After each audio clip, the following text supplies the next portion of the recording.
Audio clip number 67 انشاءاللہ عز و جل اس آڈیو کلپ میں قرآن پاک کی سورہ بقرہ کی آیت نمبر 193 سے 195 تک کی تلاوت، ترجمہ اور تفسیر صراط الجنان سنیں گے۔ بسم اللہ الرحمن الرحیم۔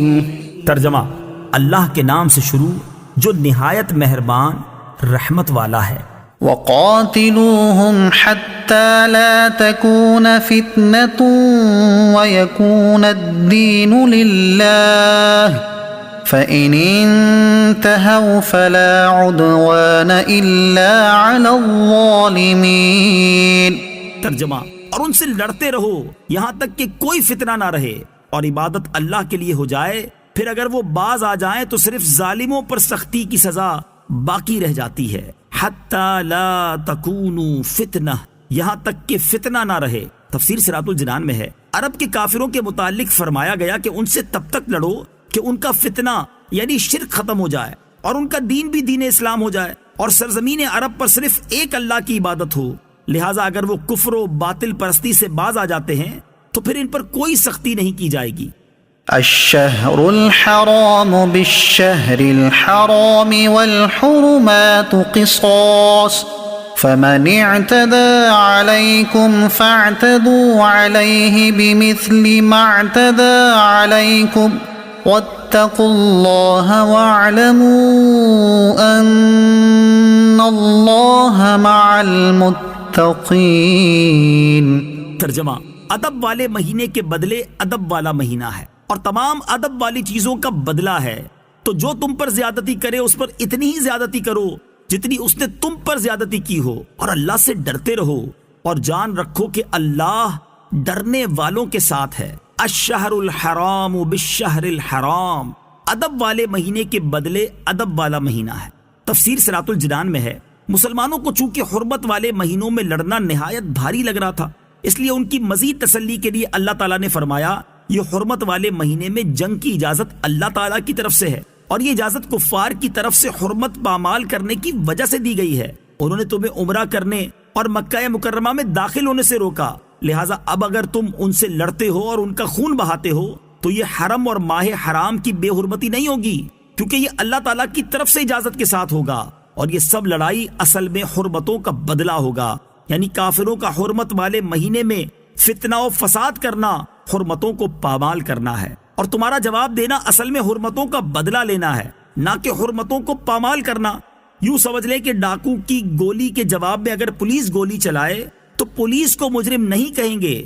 بلکہ ان کے فعل کو حفاظت و ذمہ داری کہا جائے گا۔ قاتل کے قتل کو زیادتی نہیں کہیں گے بلکہ اسے قصاص کہا جائے گا۔ فمن اعتدى علیکم، تو جو تم پر زیادتی کرے۔ تفسیر صراط الجنان میں ہے کافر مسلمانوں پر ظلم و ستم ڈھاتے رہے، شروع اسلام میں دن رات صبح و شام ہر وقت مسلمانوں کو ستانے میں لگے رہے، کسی کو شہید کیا، کسی کو تپتی ریت پر گھسیٹا، کسی کو انگاروں پر لٹایا، کسی کو کوڑے مارے، کسی کا راہ چلتے مذاق اڑایا، مسلمانوں کو ان کے گھروں سے ہجرت پر مجبور کر دیا، ان کے کاروبار ختم کر دیے، انہیں ان کے رشتہ داروں سے جدا کر دیا۔ ان تمام واقعات کی تلخیاں مسلمانوں کے دلوں میں موجود تھیں۔ اب جبکہ مسلمانوں کو بدلہ لینے کا موقع مل رہا تھا تو اس بات کا امکان تھا کہ مسلمان بھی بدلہ لینے میں اپنے جذبہ انتقام کو بھرپور طریقے سے پورا کرتے اور بدلہ لینے میں حد سے بڑھ جاتے، لیکن اللہ تعالیٰ نے اس سے پہلے ہی مسلمانوں کو سمجھا دیا کہ تم پر جنہوں نے زیادتیاں کی ہیں تمہیں ان سے بدلہ لینے کا اختیار تو دیا جا رہا ہے، لیکن تم اتنا ہی بدلہ لے سکتے ہو جتنی انہوں نے تم پر زیادتی کی، اس سے زائد کی تمہیں ہرگز اجازت نہیں۔ لہٰذا بدلہ لینے میں بھی تقویٰ اور خوف خدا کو پیش نظر رکھو، اور یہ جان لو کہ اللہ تعالیٰ کا قرب اور معیت اسی کو نصیب ہوگی جو ہر حال میں تقویٰ اختیار کرے گا۔ وَأَنفِقُوا فِي سَبِيلِ اللَّهِ وَلَا تُلْقُوا بِأَيْدِيكُمْ إِلَى التَّهْلُكَةِ وَأَحْسِنُوا إِنَّ اللَّهَ يُحِبُّ الْمُحْسِنِينَ۔ ترجمہ: اور اللہ کی راہ میں خرچ کرو اور اپنے ہاتھوں خود کو ہلاکت میں نہ ڈالو اور نیکی کرو، بے شک اللہ نیکی کرنے والوں سے محبت فرماتا ہے۔ وَأَنفِقُوا فِي سَبِيلِ اللَّهِ،